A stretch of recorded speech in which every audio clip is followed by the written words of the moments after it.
Hello everyone, welcome to excellence classes और way of success. दोस्तों, जैसा कि अभी हम लोग CCRS से रिलेटेड इसमें हम लोग मैथ्स के क्वेश्चन को देखने वाले हैं। काफ़ी अच्छे अच्छे क्वेश्चन का कलेक्शन होता है। अगर आप इसको कॉपी में नोट करते हुए अगर 1 से 2 बार वीडियो को आप देख लेते अच्छे से, तो मैं गारंटी देता हूं, अगर आपका LDC में आपको 25 क्वेश्चन होता है और आपको UDC में आपको 50 क्वेश्चन होता है, आप इसका 90% क्वेश्चन को करने में सक्षम हो जाइएगा।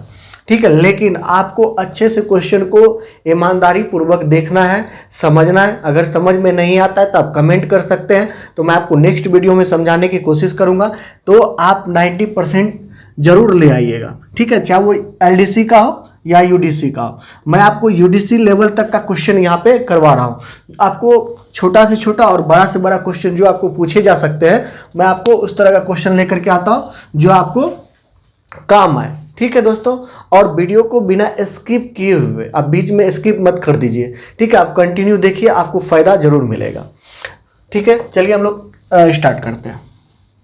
इसके अलावा आपको GK, रीजनिंग, इंग्लिश सारा कुछ आपको मिल रहा है। चैनल पे विजिट कीजिए, आपको सारा कुछ मिल जाएगा। तो क्वेश्चन है, आज मैं आपको हिंदी इंग्लिश दोनों आपको प्रोवाइड करवाऊंगा। यहाँ पे इंग्लिश है और यहाँ पे आपको कहीं आपको जहाँ हिंदी दिख जाएगा।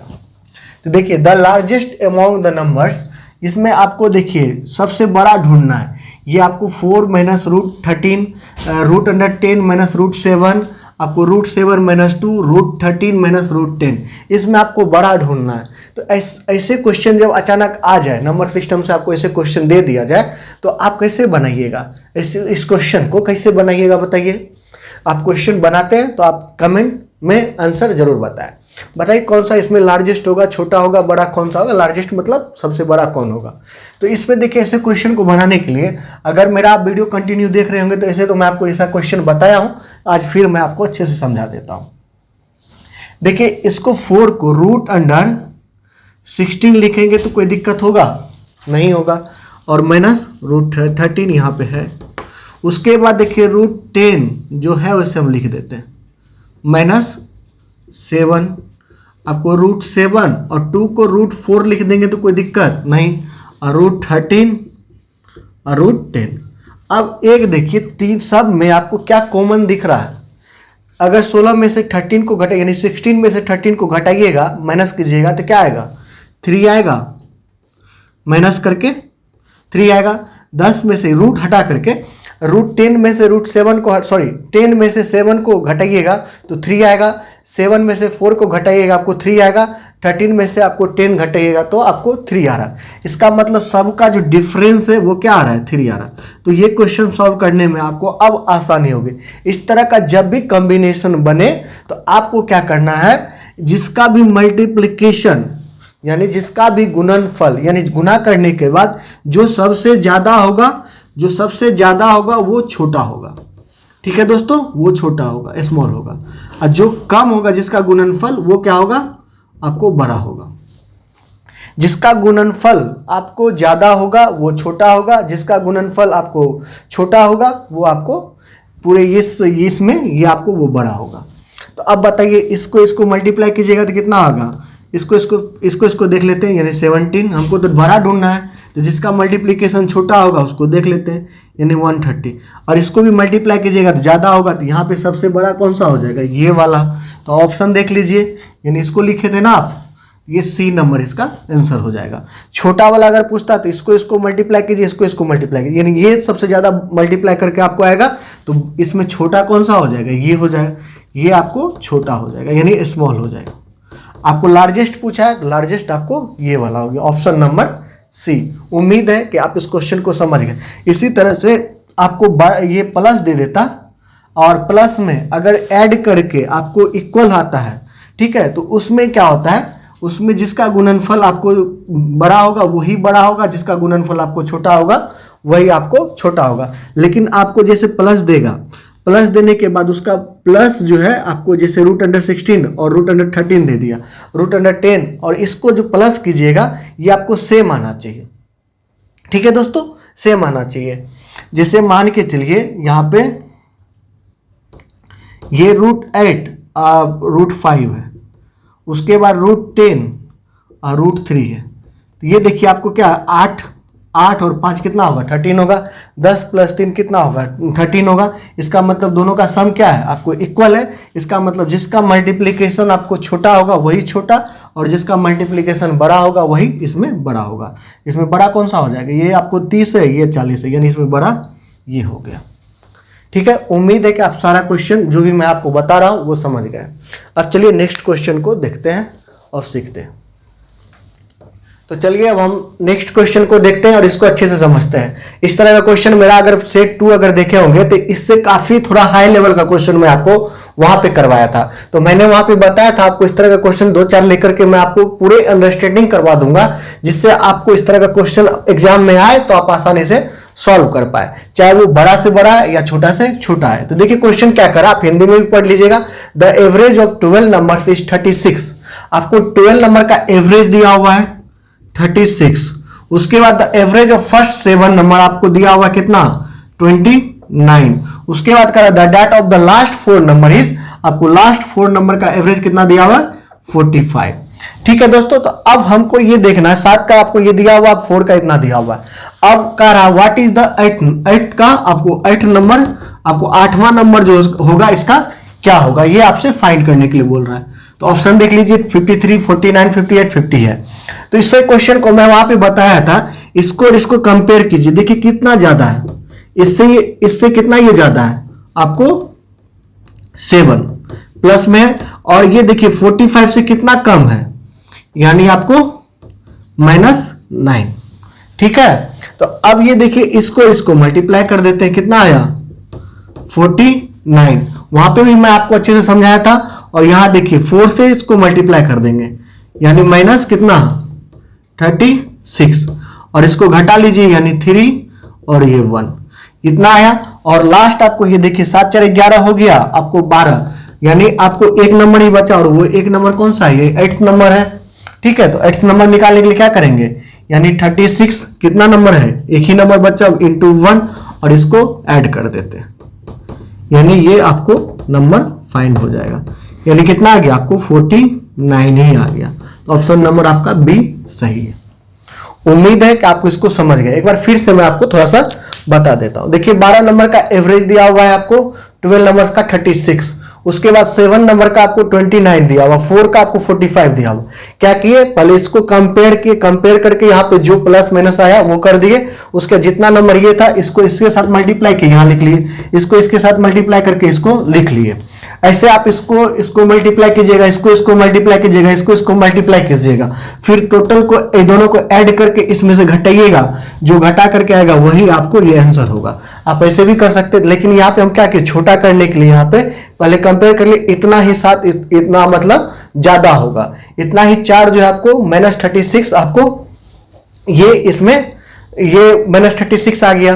तो उसके बाद टोटल इस दोनों का ऐड करते हैं, तो यहाँ ऐड करके हम लोग देख लिए कितना ज्यादा है 13 ज्यादा है, और ये लास्ट संख्या हमको निकालना था, ये निकाल दिए, क्योंकि 7 4 11 हो गया। अब संख्या तो एक ही बचा है, तो एक ही संख्या यहाँ पे निकाल ली, क्योंकि यहाँ पे एक संख्या बचा तो 1 से मल्टीप्लाई की, 2 बचता तो यहाँ पे 2 से मल्टीप्लाई करते। अगर आप उस वीडियो को नहीं देखे, इससे पहले वाला वीडियो को, तो मैं आप लोग से रिक्वेस्ट करूंगा पहले उस वीडियो को भी देख लीजिए, क्योंकि काफी कुछ आपको सिखाने की कोशिश किया जाता है। एक क्वेश्चन से आपको जितने भी कॉन्सेप्ट है उसको बताने का कोशिश किया जाता है। जिस तरह का आपको क्वेश्चन आए तो आप आसानी से हैंडल कर पाओ। ठीक है दोस्तों, तो अभी आपको सबसे बेस्ट तरीका है, आप जो है मिसलेनियस टाइप का क्वेश्चन ज्यादा से ज्यादा प्रैक्टिस करो। क्या पता आपको यही क्वेश्चन एग्जाम में आ जाए, हूबहू क्वेश्चन आ जाए, 29 के जगह पे 36, 36 के जगह पे 29 आ जाए, लेकिन आपको क्वेश्चन आने की संभावना पूरे और पूरे है। ठीक है, तो चलिए अब नेक्स्ट क्वेश्चन की ओर बढ़ते हैं। तो चलिए दोस्तों, अब हम लोग नेक्स्ट क्वेश्चन को देखते हैं और इसको समझते हैं। काफी अच्छा क्वेश्चन है, एक बार खुद से बनाने का कोशिश जरूर करें और आपको हिंदी यहाँ पे दिख जाएगा। करा a natural number is multiplied by 136 and another natural number by 24, the product of their are added, which one the following could be the sum after the product. कह रहा कोई नेचुरल नंबर है, मान के चलिए x मान लिए, और ये आपको 136 से मल्टीप्लाई होता है, और दूसरा नेचुरल नंबर है आपको y, और इसको 24 से यानी 24 से मल्टीप्लाई करते हैं, और इसका जो सम है वो निम्नलिखित में से कौन सा ऑप्शन ये पॉसिबल है, कौन सा ऑप्शन हो सकता है। तो ऐसे क्वेश्चन को सॉल्व करने के लिए सबसे पहले तो ये हम लोग तैयार कर लिए। अब यहाँ पे मान के चलिए आप जब आप इमेजिन कीजिएगा x को 1 2, तो आपको काफी समय लग सकता है। तो क्या कीजिए, आप इसमें सबसे पहले कॉमन निकाल लीजिए। कॉमन देखिए यहाँ पे से 8 आएगा, ठीक है। आपको x यानी आपको 17 और आपको y इंटू 3। तो अब देखिए जो भी संख्या होगा वो इस ऑप्शन में से आपको 8 का डिविजिबल होगा। और आपको मैं पिछले सेशन में ये बताया था जो संख्या 8 से डिवाइड होगा वो आपको, जो संख्या 8 से डिवाइड होगा वो 4 से भी डिवाइड होगा और 2 से भी डिवाइड होगा। और 8 का डिविजिबल का नियम क्या बताया था मैंने, अगर मान के चलिए x y z है तो ये तीनों अगर संख्या 8 से डिवाइड हो जाता है तो इसका मतलब वो 8 से डिवाइड होता है, यानी वो 8 से पूरा पूरा कट जाएगा।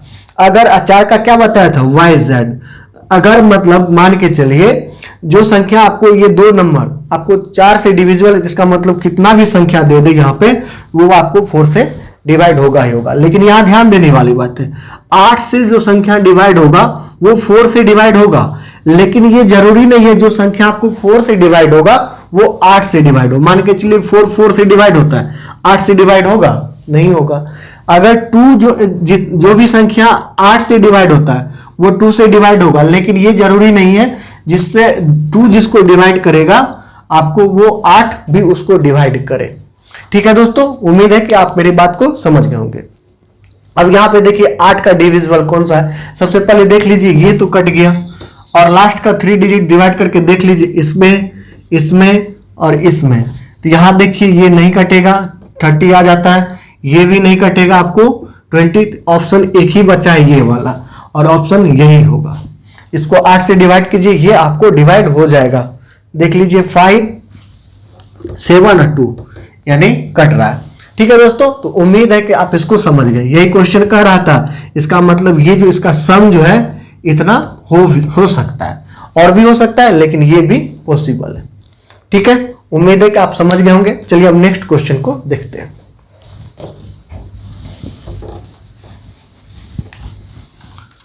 तो चलिए दोस्तों अब हम लोग नेक्स्ट क्वेश्चन को देखते हैं और इसको समझते हैं। काफी अच्छे अच्छे क्वेश्चन है, मैं आपको बार बार कह रहा हूं, इसका कलेक्शन काफी अच्छा क्वेश्चन का कलेक्शन है। आप अगर अच्छे से देख लेते हैं, समझ लेते हैं, तो उम्मीद है आपका एग्जाम अच्छा जाएगा।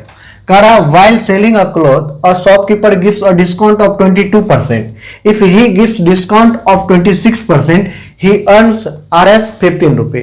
आपको हिंदी में अच्छे से पढ़ लीजिए, less profit. If he gives discount of 20%, then what will be the selling price of cloth? Option देख लीजिए, आपको 375, आपको 325, 300 और आपको डी नंबर 275 रुपया। ये आपको ऑप्शन है, इसमें आपको बताना है कौन सा आंसर होगा। आप एक बार कोशिश कीजिए बनाने का। तो देखिए क्वेश्चन कह रहा है, इस तरह का जब भी क्वेश्चन है, देखिए यहां पे भी डिस्काउंट दे रहा है, यानी 22% का डिस्काउंट दिया। उसके बाद कह रहा अगर ये 26% का डिस्काउंट देता तो इसको 15 रुपया का लेस होता, यानी इससे डिस्काउंट कितना 4% और कम देता तो ये 15 रुपया के बराबर होता। देखिए अगर 22% पहले डिस्काउंट दे रहा था, अब 26% देगा, तो इसके बीच का डिफरेंस कितना 4%, और यही 4% ये 15 रुपया के बराबर होगा, क्योंकि बता रहा है यहाँ पे while selling a cloth a shopkeeper gives a discount of 22%. If he gives discount of 26%, he earns इतना रुपया लेस प्रॉफिट। मतलब अगर ये 26 डिस्काउंट और देता तो 15 रुपया वो कम आता। जिसका मतलब ये 4% के बराबर क्या हो गया 15 हो गया। तो 100% आप निकाल लीजिए तो कितना हो जाएगा आपको 15/4 इंटू 100 यानी 15 इंटू 25, ये निकल गया। अब आगे क्या क्वेश्चन करा, ही गिव्स डिस्काउंट ऑफ 20%, तो then what will be the selling price, यानी आपको एसपी मांग रहा है। इस पे अगर डिस्काउंट आपको 20% देता तो उसका सेलिंग ये आपको क्या होता है, ये तो हम आपको मार्केट प्राइस निकाल लिए, इतना होगा मार्केट प्राइस। अब इस पे 20% डिस्काउंट दे रहा है इस पे, तो आपको कितना इसका सेलिंग प्राइस होता, तो आपको पता है मार्केट प्राइस इंटू आपको 100 माइनस डिस्काउंट और अपॉन 100 होता है, तो डायरेक्ट निकाल लीजिए।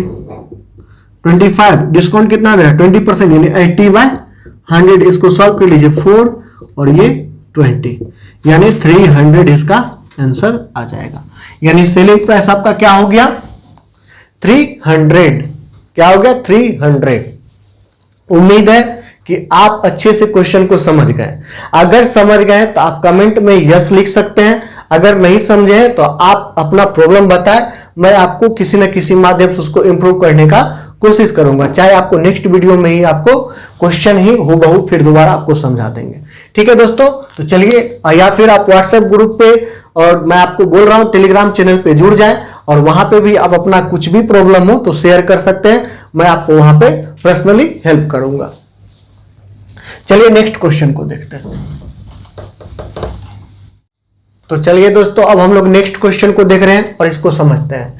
काफी अच्छा क्वेश्चन है, इसको समझते हैं। देखिए क्वेश्चन क्या कह रहा है, ए पल्स यानी आपको दाल, आपको हिंदी भी है, आप हिंदी देख लीजिए। अ pulse seller mixes 2 varieties of pulses, one costing Rs 100 rupees per KG and another आपको 120 पर केजी इन आपको 7:3 रेशियो में है respectively. If he sells mixed variety of at इतना रुपया, यानी आपको इसका मिक्स्ड वेराइटी का जो है आपको एसपी दे दिया है, ठीक है। तो देन हिज गेन, यानी आपको क्या निकालना है, मिक्स्ड वेराइटी का आपको सीपी निकालना है, तभी आप उसको कितना प्रॉफिट हुआ है वो आप निकाल सकते हैं। ठीक है दोस्तों, तो प्रॉफिट यानी लाभ निकालने के लिए क्या करना पड़ेगा, हमको सीपी निकालना पड़ेगा। यहां पे हम मिक्सचर का रूल लगाएंगे। तो देखिए मिक्स्ड आपको सीपी हम मान लेते हैं एक्स। तो यहां देखिए आपको मिक्स्ड यानी आपको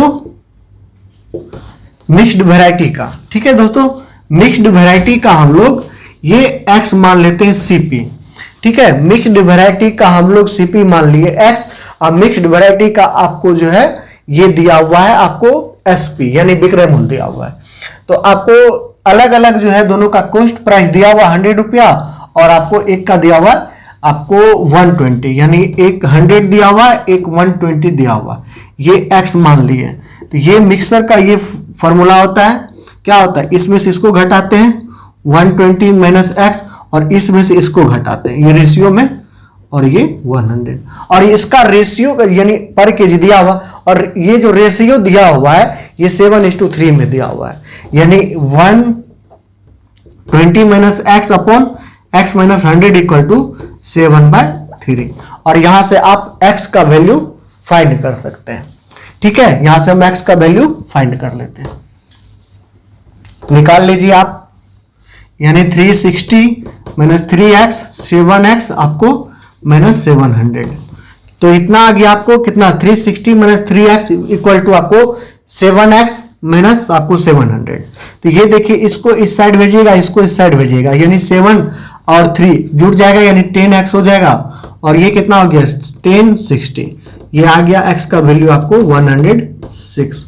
अब ये देखिए इससे ये कितना प्रॉफिट कमा रहा है, इसको हटाते हैं, इससे ये कितना प्रॉफिट कमाया, यानी आपको इसमें से घटा लीजिए, यानी 8 और आपको 1 और 3, इतना रुपया प्रॉफिट कमा रहा है, परसेंटेज मांग रहा है आपको, निकाल दीजिए 16 आपको 100, ये 10 कट गया, और आप देखिए 3 से मल्टीप्लाई कीजिए, यानी आपको 30% इसको प्रॉफिट हुआ। एक बार फिर से समझ लीजिए, पहले क्या किए हम लोग, ये 100 120 माने, और इसका जो है हम लोग क्या किए, मिश्र अनुपात निकाल लिए, और मिश्र अनुपात का रेशियो दिया हुआ था, इसको इक्वल किए इसके, और x का वैल्यू, x यहाँ पे क्या है हमारा मिक्स्ड वेराइटी का आपको से कॉस्ट प्राइस था, क्या था, मिक्स्ड वेराइटी का आपको कॉस्ट प्राइस था। उसके बाद आपको सेलिंग प्राइस दिया हुआ था, सेलिंग प्राइस से हम लोग क्या किए, प्रॉफिट परसेंट यानी गेन परसेंट निकाल दिए। उम्मीद है कि आपको समझ में आ गया होगा। तो चलिए दोस्तों, अब हम लोग इस क्वेश्चन को देखते हैं और इसको समझते हैं। काफी अच्छा क्वेश्चन है। Complete 75% of a work in 13 days. A कोई व्यक्ति है जो आपको कंप्लीट करता है वर्क को 75% इन 30 डेज। आपको किसी भी काम का 75% जो वो आपको कितने दिन में कंप्लीट कर रहा है, 30 दिन में। तो आपको 100% कितने दिन में कंप्लीट करेगा, यानी 30/75 इंटू 100, यानी आपको आगे कितना 3 और आपको ये 4, यानी आपको 40 डेज में ये टोटल काम ए जो है ए कितने दिन में कंप्लीट करेगा? 40 डेज में। ठीक है दोस्तों, यानी 70% इक्वल टू कितना हो गया? 3/4 फ्रैक्शन में, यानी आपको ये 3 काम कर रहा है, यानी आपको 3/4 काम कर रहा है 30 डे में। ऐसे भी निकाल सकते हैं, इसका मतलब एक काम को कितने दिन में कंप्लीट करेगा? 30 इंटू 4/3, यानी ऐसे भी निकल जाएगा आपको 40 डेज। समझ गए? उम्मीद है समझ गए होंगे। तो अब आपको क्या करा, if he finishes the remaining work in 2 days the help of B, कह रहा है अब जो बचा हुआ काम, यानी 3/4 काम तो कर लिया, अब बचा हुआ काम कितना? एक में से इसको घटाइएगा, रिमेनिंग वर्क कितना हो गया आपको? 1/4, ये रिमेनिंग वर्क हुआ। 1/4 को आपको कितने दिन में कंप्लीट कर रहा है? ए और बी दोनों मिल करके आपको 2 दिन में कंप्लीट कर रहा है। तो मान के चलिए 1/4 को काम को 2 दिन में कंप्लीट कर रहा है, यानी 1 काम को कितना दिन में? 8 दिन में काम करेगा, यानी 8 दिन में वो कंप्लीट, 8 दिन में दोनों मिलकर के उस काम को कंप्लीट कर लेगा। अब इसको हटाते हैं। अब ये आपको आ गया ए 40 दिन में काम कर रहा है और ए प्लस बी आपको 8 दिन में काम कर रहा है। अब आगे आपसे क्या कर रहा है? How long does B need if he alone complete the work, अगर वो अकेले काम करेगा बी तो वो कितने दिन में काम को कंप्लीट करेगा, ये आपसे बोल रहा है। तो देखिए क्या करेंगे, सबसे पहले हम लोग एलसीएम निकालते हैं। 40 आ गया और इसका एफिशिएंसी 1 और इसका एफिशिएंसी आपको 5, और ए का एफिशिएंसी 1 है तो बी का एफिशिएंसी क्या हो जाएगा? 4 होगा। यहाँ ए माइनस कर दीजिएगा तो बी का एफिशिएंसी यहां से निकल जाएगा, यानी बी का जो 1 दिन का काम है वो 4, 1 दिन में कितना काम करता है? 4 काम करता है, और ए 1 दिन में कितना काम करता है? 1 ही काम को करता है। तो अब बताइए 4 की एफिशिएंसी से ये कितने दिन में खत्म हो जाएगा? यानी 4 से डिवाइड कर दीजिए, यानी 10 डेज में बी अकेले अगर इस काम को करेगा तो 10 दिन में कंप्लीट कर लेगा। Option number A. उम्मीद है आप इसको अच्छे से समझ गए होंगे। अगर समझ गए तो वीडियो को लाइक कीजिएगा और अपना एक कमेंट जरूर कीजिएगा। ठीक है दोस्तों, चलिए अब नेक्स्ट क्वेश्चन को देखते हैं।